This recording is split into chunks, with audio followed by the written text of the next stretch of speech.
Shalom, salam berkat dari kami untuk pendengar sekalian. Saat ini pendengar akan diberkati dengan program Hari Ini Harinya Tuhan bagian yang ke-8. Sebuah program rohani tentang doktrin Alkitab yang menolong kita untuk semakin tertanam dalam kebenaran firman dan bertumbuh dalam kemuliaan. Bersama hambanya, Pendeta Gilbert Lumendo, STH. Banyak orang merasa doktrin Alkitab sebagai sesuatu yang membingungkan. Tetapi tahukah saudara bahwa doktrin Alkitab intinya adalah memahami Alkitab dengan benar, dengan pemahaman yang sistematis, sehingga kita terus dapat tertanam di dalam kebenaran firman, sehingga kita terus bertumbuh di dalam kemuliaan Allah. Buka hati saudara sekalian untuk menerima berkat-berkat firman-Nya hari ini. Di dalam Kristus kita selalu punya alasan untuk bersyukur. Saya tidak katakan bahwa di dalam Kristus kita hidup tanpa masalah. Tetapi yang saya ingatkan bahwa di dalam Kristus kita selalu punya alasan untuk bersyukur. Kenapa kita selalu punya alasan untuk bersyukur? Karena di balik masa-masa yang sukar yang kita hadapi, selalu ada rencana Allah yang luar biasa.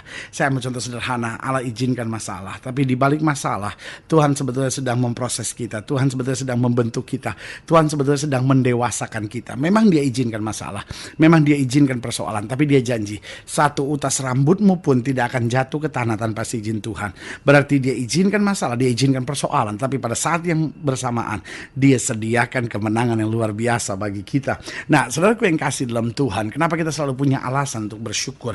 Karena dia adalah Allah yang menyediakan kasih dan karunia yang luar biasa berhidup kita. Apa itu kasih karunia? Kasih karunia adalah sesuatu yang kita terima, meskipun sebenarnya kita nggak layak untuk menerimanya. Tetapi kita menerima bukan sebagai tergantung dengan objeknya, tetapi justru tergantung dengan subjeknya. Apakah saya pantas dikasih atau tidak pantas dikasih? Bukan itu persoalannya. Tapi persoalannya karena dia Allah kita, Yesus Kristus Tuhan kita. Dia mengasihi kita meskipun kita gagal, meskipun kita mengecewakan, meskipun kita melakukan sesuatu yang bertentangan dengan apa yang dia harapkan. Tetapi waktu kita mau kembali, waktu kita mau menanggapi kasih Allah, waktu kita mau datang dengan hati yang hancur kepadanya, mengakui kesalahan kita, bertobat, menerima dia sebagai Tuhan dan Juru Selamat, maka saudaraku yang kasih dalam Tuhan, kasih karunia-Nya selalu disediakan tepat pada waktunya bagi kita. Haleluya. Selamat datang dalam program Hari Ini Harinya Tuhan, sebuah program rohani yang mengingatkan kepada kita betapa pentingnya kita menjadikan firman Tuhan sebagai dasar keseharian hidup kita. Karena selama kita menjadikan firman Tuhan sebagai dasar keseharian hidup kita, maka langkah-langkah kita membawa kita pada kemenangan, berkat, mujizat, dan perkara-perkara yang besar. Haleluya. Dalam program ini kita sedang membahas tentang kekayaan kasih karunia. Nah, kasih karunia yang Allah limpahkan kepada kita bukan sekedar kasih karunia yang pas-pasan, bukan sekedar kasih karunia yang cukup. Bahkan yang menarik, Alkitab terangkan bahwa kasih karunia yang dia berikan buat kita adalah kasih karunia yang kaya. Artinya apa? Dia sediakan sejauh yang persis kita butuhkan. Itu yang disebut kaya. Cukup itu berarti pas-pasan. Tetapi kalau kaya itu berarti segala sesuatu yang kita perlukan, dia sediakan tepat pada waktunya. Haleluya. Nah, kita sama-sama lihat dalam Efesus pasal 2. Efesus pasal 2, ayat yang pertama sampai ayat yang ke-10. Efesus pasal 2, ayat yang pertama sampai 10. Demikian firman Tuhan. Kamu dahulu sudah mati karena pelanggaran-pelanggaran dan dosa-dosamu. Kamu hidup di dalamnya karena kamu mengikuti jalan dunia ini. Karena kamu mentaati penguasa kerajaan angkasa, yaitu roh yang sekarang sedang bekerja di antara orang-orang durhaka. Sebenarnya dahulu kami semua juga terhitung di antara mereka ketika kami hidup di dalam hawa nafsu daging dan menuruti kehendak daging dan pikiran kami yang jahat. Pada dasarnya kami adalah orang-orang yang harus dimurkai sama seperti mereka yang lain. Tetapi Allah yang kaya dengan rahmat, oleh karena kasih-Nya yang besar yang telah dilimpahkan kepada kita, telah menghidupkan kita bersama-sama dengan Kristus. Sekalipun kita telah mati oleh kesalahan-kesalahan kita, oleh kasih karunia kamu diselamatkan. Dan di dalam Kristus Yesus Ia telah membangkitkan kita juga dan memberikan tempat bersama-sama dengan Dia di sorga, supaya pada masa yang akan datang Ia menunjukkan kepada kita kekayaan kasih karunia-Nya yang melimpah-limpah sesuai dengan kebaikan-Nya terhadap kita dalam Kristus Yesus. Sebab karena kasih karunia kamu diselamatkan oleh iman.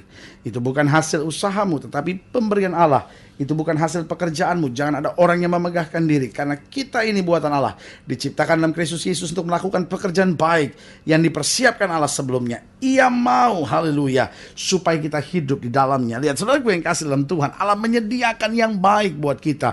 Dan diakhiri perikop ini dengan kalimat yang sangat indah. Ia mau supaya kita hidup di dalamnya. Allah bukan hanya menyediakan yang baik, lalu menyerahkan segala sesuatunya kepada kita. Terserah kamu mau jalan yang baik, syukur. Kamu gak mau jalan yang baik, tanggung sendiri akibatnya. Sama sekali bukan begitu. Sama seperti seorang ayah menasihati anaknya dan berkata, pokoknya papa kasih nasihat begini, kamu mau jalanin syukur, kamu gak jalanin, akibatnya kamu tanggung sendiri. Tapi Allah sama sekali berbeda. Dia menyediakan yang baik dan dia mau supaya kita hidup di dalamnya. Dia sediakan Roh Kudus buat kita, dia sediakan firman buat kita, dia berikan kekuatan buat kita, dia berikan jalan buat kita, dia sendiri mau bicara menuntun kita dengan sebuah tujuan supaya apa yang dia sediakan buat kita bisa hidup di dalamnya. Nah, saudaraku yang kasih dalam Tuhan, di ayat yang ke-7 dalam ayat bacaan kita, jelas di sini dikatakan supaya pada masa yang akan datang ia menunjukkan kepada kita kekayaan kasih karunia-Nya yang melimpah-limpah, haleluya, sesuai dengan kebaikannya terhadap kita dalam Kristus Yesus. Nah, apa itu kekayaan kasih karunia yang melimpah-limpah? Apa artinya kekayaan kasih karunia yang melimpah-limpah? Apa dampaknya dalam kehidupan kita waktu kita menerima kekayaan kasih karunia yang melimpah-limpah? Nah, saya pelajari ada beberapa dampak yang luar biasa jika kita menerima kekayaan kasih karunia-Nya. Yang pertama, coba lihat ayat yang pertama, dikatakan kamu dahulu sudah mati karena pelanggaran-pelanggaran dan dosa-dosamu. Kamu hidup di dalamnya karena kamu mengikuti jalan dunia ini. Karena kamu mentaati penguasa kerajaan angkasa, yaitu roh yang sekarang sedang bekerja di antara orang-orang durhaka. Jadi yang pertama, perhatikan baik, kamu dahulu sudah mati, tapi kamu hidup sekarang di dalamnya. Nah, dari sini kembali saya mau menjelaskan apa dampak kita menerima kekayaan kasih karunia. Yang pertama, kekayaan kasih karunia yang pertama itu akan merubah kehidupan kita. Jadi orang yang menerima kasih karunia Allah yang melimpah-limpah, bukan sekedar oh ya saya diberkati, usaha saya sukses. Loh, itu cuman bonusnya saudara-saudara. Tapi yang pertama, kekayaan kasih karunia itu dia merubah kehidupan kita. Jadi orang yang menerima kasih karunia Allah adalah orang-orang yang hidupnya berubah.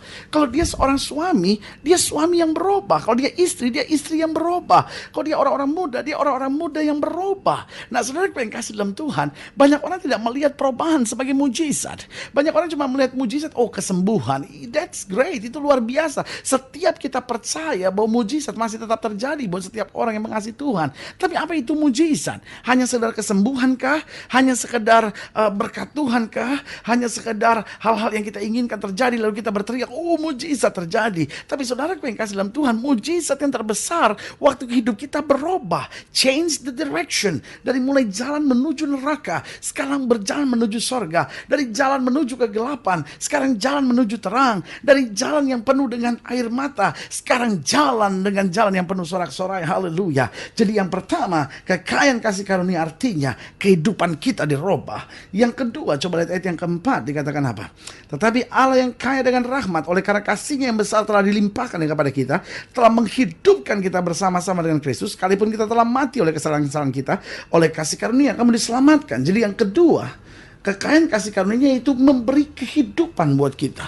Mungkin saudara mendengar program ini dan berkata, apakah itu sebelumnya saya mati? Artinya sama sekali berbeda. Tapi ada banyak orang hidup tapi gak mengalami kehidupan. Apa artinya hidup tapi gak mengalami kehidupan? Hidup tapi penuh dengan maki-maki, hidup tapi penuh dengan kebencian, hidup tapi penuh dengan stres, hidup tapi penuh dengan kekhawatiran, hidup tapi penuh dengan ketakutan. Nah, hidup seperti ini saya beri nama hidup tapi bukan hidup. Karena hidup yang sebenarnya adalah hidup dengan sorak-sorai. Hidup yang sebenarnya hidup dengan arti, hidup dengan makna, hidup dengan kepastian. Nah, ini yang saya beri nama kehidupan. Waktu Kristus datang, Alkitab berkata dia memberi domba-dombanya hidup dan hidup berkelimpahan. Artinya memberikan kehidupan dalam warna yang sebenarnya. Ada banyak orang hidup tapi dengan warna kepalsuan. Ada banyak orang hidup tapi dengan warna kemunafikan. Tapi hidup Kristen hidup dengan warna kebenaran. Haleluya. Jadi saudaraku yang kasih dalam Tuhan, kekayaan kasih karunia waktu mengalir dalam hidup kita, yang pertama dia merubah kehidupan kita.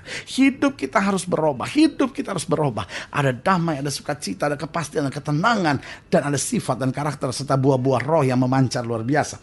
Yang kedua, dia memberi kehidupan, memiliki makna hidup kita, memiliki warna yang abadi, memiliki warna yang benar dalam hidup kita, bukan warna kemunafikan yang memancar dalam hidup kita. Yang ketiga, Apa artinya kita menerima kekayaan kasih karunia? Coba lihat ayat yang ke-6. Ayat yang ke-6 bilang apa? Dan di dalam Kristus Yesus ia telah membangkitkan kita juga dan memberikan tempat bersama-sama dengan Dia di sorga, supaya pada masa yang akan datang ia menunjukkan kepada kita kekayaan kasih karunia yang melimpah-limpah sesuai dengan kebaikannya terhadap kita dalam Kristus Yesus. Jadi yang ketiga, kekayaan kasih karunia dia memberi kelimpahan buat kita. Setelah hidup kita berubah, setelah kita punya warna, kita punya nilai dalam kehidupan kita, maka yang ketiga, dia isi dengan kelimpahan. Alkitab berkata apa? Aku datang untuk memberi domba-dombaku hidup dan hidup berkelimpahan. Apa artinya hidup berkelimpahan? Hidup berkelimpahan bukan berarti kita menjadi orang kaya yang tidak tertandingi. Hidup berkelimpahan artinya apa yang saya terima cukup, lalu lebihnya orang lain dapat turut menikmatinya. Ada kasih yang cukup buat hidup saya, tapi saya juga punya kasih yang cukup untuk memberkati orang-orang di sekitar. Nah, itu yang Allah maksudkan, yaitu kelimpahan. Sama seperti gelas, isi penuh, dan setelah penuh itu namanya cukup. Dan setelah sudah masih isi, apa yang terjadi? Sekitarnya akan turut diairi oleh air tersebut, sekitarnya akan turut dibasahi oleh air tersebut. Itu menggambarkan hidup Kristen kita. Waktu kita menerima kasih karunia Allah, kita menerima berkat Allah, kita bukan jadi orang-orang yang egois, tetapi berkelimpahan. Artinya orang sekitar kita turut merasakan kasih anugerah kebaikan Tuhan yang luar biasa. Yang keempat, yang terakhir, apa artinya setelah menerima kekayaan kasih karunia? Coba lihat ayat yang ke-8. Sebab karena kasih karunia kamu diselamatkan oleh iman. Itu bukan hasil usahamu, tapi pemberian Allah. Itu bukan hasil pekerjaanmu. Jangan ada orang yang memegahkan diri. Karena kita ini buatan Allah, diciptakan dalam Kristus Yesus untuk melakukan pekerjaan yang baik yang dipersiapkan Allah sebelumnya. Ia mau supaya kita hidup di dalamnya.